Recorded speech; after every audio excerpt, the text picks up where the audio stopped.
Hello everyone, welcome back to my channel home wise by Neena. जब हम kitchen organise करते हैं तो कई बार ऐसा होता है कि हम रॉन्ग ऑर्गेनाइज़र परचेस कर लेते हैं, या कई बार ऐसा होता है कि हम अपने किचन की फुल स्पेस को अच्छे से यूटिलाइज नहीं कर पाते हैं। आज के वीडियो में आपके साथ मैं कुछ ऐसे ही 10 common kitchen organisation mistake share करने जा रही हूँ। इसी वीडियो में मैं आपके साथ आप किस तरह से इस मिस्टेक को अवॉइड कर सकते हैं और अपने किचन को, उसकी स्पेस को अच्छे से यूटिलाइज कर पाते हैं। इन सभी प्रॉब्लम्स का सॉल्यूशन आज मैं आपके साथ शेयर करने जा रही हूँ। वीडियो स्टार्ट करने से पहले अगर आप चैनल पे नए हैं तो मेरे चैनल को ज़रूर सब्सक्राइब कीजिए। ये वीडियो अच्छा लगा तो उसे लाइक कीजिए, अपने फैमिली फ्रेंड्स के साथ शेयर कीजिए। तो बिना देरी किए हुए शुरू करते हैं आज का वीडियो। हम कई बार ऑयल डिस्पेंसर को इस तरह से वुडन ट्रे पे प्लेस करते हैं जो बिल्कुल भी करेक्ट नहीं है। नो डाउट कि वुडन ट्रे बहुत ही सुंदर और क्लासी लगता है। अगर आप इसे काउंटर टॉप पर रखते हैं तो आपका काउंटर टॉप बहुत ही सुंदर लगता है, लेकिन इसका ये ड्रॉबैक है कि ऑयल डिस्पेंसर यूज़ करने के बाद जो ड्रॉप्स है वो नीचे आते हैं और इस तरह का स्टेन आपके ट्रे पे लगा देते हैं। अगर रेगुलर यूजेस के बाद इस स्टेन पे धूल मिट्टी अट्रैक्ट होती है और स्टेन गहरा हो जाता है, फिर उसके बाद इसे मेंटेन करना थोड़ा डिफ़िकल्ट हो जाता है। इसके लिए आप अगर ट्रे यूज़ करना चाहते हैं तो डिस्पेंसर के नीचे प्लेट रखिए ताकि जो भी ऑयल जमा होगा वो ना प्लेट पे जमा होगा, ना कि ट्रे पे इसके स्टेन लगेंगे। तो मैं आपको सजेस्ट करूँगी कि आप वुडन ट्रे की बजाय कोई भी मेलामाइन का ट्रे या स्टील का ट्रे यूज़ कीजिए ताकि वो मेंटेन करने में इजी होता है। हमारे घर में इसे छोटे मोटे पाउचेस होते हैं, जैसे कि कॉफ़ी के, सूप के या आजकल पॉपकॉर्न के भी पाउचेस आते हैं। हम इस तरह से इसे कोई भी ट्रे में जमा करते जाते हैं या कोई भी सरफेस हो, फ्रिज का सरफेस या ओवन की सरफेस पे रख देते हैं। ये बहुत ही मेसी लगता है, आपके किचन में क्लटर क्रिएट करता है। इसको रखने के लिए आप इस तरह के एयर टाइट कंटेनर का इस्तेमाल कर सकते हैं।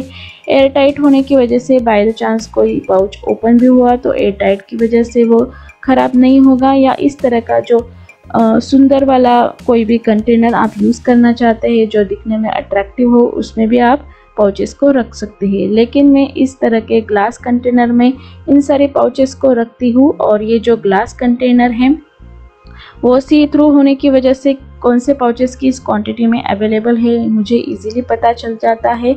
और ये जो ट्रे में रखने से अच्छा है आप अगर इस तरह के कंटेनर में रखते हैं तो मेसी आपका किचन बिल्कुल भी नहीं लगेगा। और ये कंटेनर में हमेशा स्नैक कॉर्नर में रखती हूँ ताकि मुझे जल्दी से पॉपकॉर्न या कोई भी बनाने के लिए हैंडी होता है। आप पैंट्री में इस तरह के क्लियर ग्लास कंटेनर का इस्तेमाल कर सकते हैं। एक की ये सी थ्रू होते हैं, अंदर क्या रखा है आपको इजीली पता चल जाता है। और रेक्टेंगुलर या स्क्वायर शेप की होने की वजह से आप किचन कैबिनेट की जो स्पेस है वो इजीली डेवलप करके या मैक्सिमाइज करते उसे यूज़ कर सकते हैं। आप चाहे तो इस तरह के स्टील कंटेनर भी यूज़ कर सकते हैं, लेकिन इसका एक ड्रॉबैक ये है कि इसके अंदर क्या रखा है आपको पता नहीं होता है। इसके लिए आपको बार बार कंटेनर को खोल के देखना पड़ता है या इसे लेबलिंग करना, यही एक ऑप्शन है। और राउंड शेप होने की वजह से आप ज़्यादा कंटेनर एक साथ अरेंज नहीं कर पाते हैं। अगर आप ग्लास कंटेनर यूज़ नहीं करना चाहते हैं तो इस तरह के जो प्लास्टिक कंटेनर आते हैं स्टैकेबल, जो अच्छे क्वालिटी के हो, BPA फ्री हो, इनका इस्तेमाल आप पैंट्री में कर सकते हैं। इसका फ़ायदा ये है कि आपकी स्पेस को डेवलप कर देता है और ये इजीली सी थ्रू और मेंटेनेंस भी इजी होता है। हम कई बार बिना कोई सोचे समझे ऑर्गेनाइजर परचेस कर लेते हैं और बाद में हमें पता चलता है कि ये हमारे कैबिनेट के लिए फिट नहीं है। फॉर एग्जांपल, मैंने इस कैबिनेट के लिए इस तरह का रोटेटेबल केक स्टैंड लिया था जहाँ पे मैं स्पाइसेस को ऑर्गेनाइज करना चाहती थी, लेकिन इसे रखने के बाद जो स्पेस बची थी वो आप देखेंगे कि वेस्ट हो रही थी। मैं अच्छी तरह से कंटेनर उस पर नहीं रख पाती थी, तो ये जो परचेस था ये बहुत ही मेरा वेस्ट हो गया था।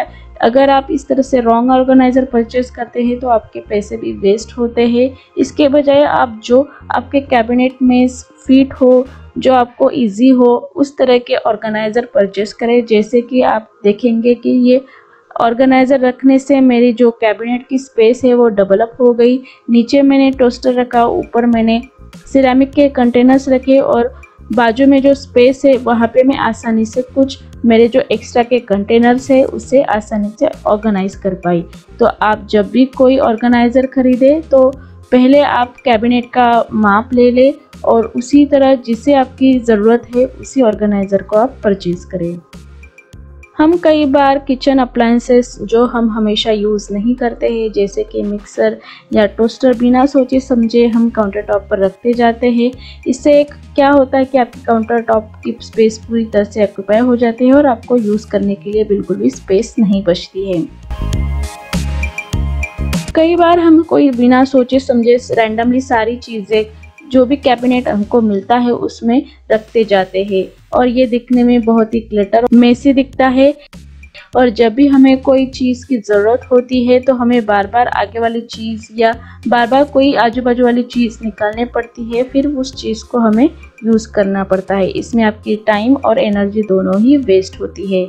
इसके बजाय आप अपने कैबिनेट को ग्रुप करके या चीज़ों को सेग्रीगेट करके अगर ऑर्गेनाइज करते हैं, इस तरह से आपका कैबिनेट दिखने में भी सुंदर लगता है और सारी चीज़ें सेग्रीगेटेड दिखती है। हम कई बार वर्टिकल स्पेस को राइट वे में यूज़ नहीं करते। ये अक्सर काउंटर टॉप ऑर्गेनाइजेशन में हमारी बहुत बड़ी मिस्टेक हो जाती है। जो भी चीज़ें रखते हैं हम रैंडमली काउंटर टॉप पर रखते जाते हैं और जो भी वर्टिकल स्पेस है उसे अच्छी तरह से यूज़ करते नहीं है। इसकी वजह से आपकी ऑर्गेनाइजेशन सिस्टम गड़बड़ हो जाती है और किचन में क्लटर दिखने लगता है। इसके लिए आप वर्टिकल स्पेस का ज़रूर इस्तेमाल कीजिए। यहाँ पे मैंने वॉल माउंटेड शेल्फ लिया है, जहाँ पे मैंने सारे स्पून्स को सेग्रीगेट करके अलग अलग कंटेनर में रखे हैं। इस तरह के शेल्फ लगाने के बजाय मेरी जो वर्टिकल स्पेस है वो अच्छा से यूज़ हुई और नीचे की स्पेस मुझे काम करने के लिए अवेलेबल हो गई और आप देखेंगे कि स्पेस भी डेवलप हो गई है। इसी तरह आप कोई भी वॉल माउंटेड शेल्फ का इस्तेमाल कर सकते हैं और चीज़ों को सेग्रीगेट करके अपने किचन काउंटर टॉप को या किचन के वर्टिकल स्पेस को आसानी से यूज़ कर सकते हैं। वर्टिकल स्पेस यूज़ होने के नीचे की जो स्पेस है आपको काम करने के लिए इजीली अवेलेबल हो जाती है। जो चीज़ें आप रेगुलर बेसिस पे यूज़ नहीं करते हैं, महीने में या हफ्ते में आपको लगता है, उन्हीं चीज़ों को आप इस तरह के ऊपर वाली शेल्फ में रखिए। जैसे कि ये बड़े कंटेनर्स, ये मैं बार बार यूज़ नहीं करती हूँ, इसी वजह से मैंने इसे ऊपर की शेल्फ में रखा है। जो सामान मुझे बार बार लगता है, जैसे कि ग्लासेस या पेंट्री में यूज़ होने वाले कंटेनर्स, उनको मैं आई लेवल पे या मिडल शेल्फ में रखती हूँ ताकि मुझे इसे यूज़ करने में हैंडी हो। जो चीज़ें आप बिल्कुल भी यूज़ नहीं करते हैं, एक्स्ट्रा के हैं, इसे किचन में ऑर्गेनाइज करने की बजाय आप इस तरह के बड़े बड़े कंटेनर्स खरीद लें या इसमें स्टोर करके रखें। एक तो ये ख़राब नहीं होते हैं और सारी चीज़ें अगर आप किचन में ऑर्गेनाइज करने जाएंगे तो आपको स्पेस कम मिलती है और बहुत ही क्लटर मेसी आपका किचन लगने लगता है। तो इसके लिए आप इस तरह के बड़े कंटेनर खरीद लें ताकि उसमें आप जो भी एक्स्ट्रा की किचन के यूज़ होने वाली बर्तन हैं या चीज़ें हैं उसमें आसानी से स्टोर कर पाएँ। एक बड़े कंटेनर में सारी चीज़ें आ जाती है और सारा क्लटर इस कंटेनर में रखने की वजह से सामने की तरफ आपको कोई भी ज़्यादा चीज़ें नहीं दिखती है और आपका किचन क्लटर नहीं लगता है। किचन में आप जो भी चीज़ें यूज़ करते हैं या बर्तन यूज़ करते हैं उसे सेग्रीगेट करके फिर ऑर्गेनाइज करिए और कोशिश कीजिए कि एक के अंदर एक जाने वाले बर्तन खरीदें ताकि इसे रखने के लिए भी आपको कम जगह लगे और जब आप इसे ऑर्गेनाइज करेंगे तो कम स्पेस में ज़्यादा बर्तन इजीली ऑर्गेनाइज कर पाएंगे। फॉर एग्जाम्पल ये बाउल्स, एक के अंदर एक जाने वाले बाउल है, अगर हम इसे सेपरेट रखेंगे तो आपको इसे रखने के लिए ज़्यादा जगह लगेगी। लेकिन अगर आप एक के अंदर एक जाने वाला सेट परचेस करते हैं तो एक ही जगह पे आप 4 से 5 बाउल को अच्छे से ऑर्गेनाइज कर पाएंगे। तो जब भी आप किचन रीऑर्गेनाइज करना स्टार्ट करेंगे तो एक बात हमेशा ध्यान में रखिए, जो भी अपन आइटम्स या बर्तन ऑर्गेनाइज करना चाहते हैं किचन में, उसे सेग्रीगेट करके और अच्छे से ग्रुपिंग करके रखिए ताकि आपकी कैबिनेट की स्पेस है वो अच्छे से यूटिलाइज हो पाए।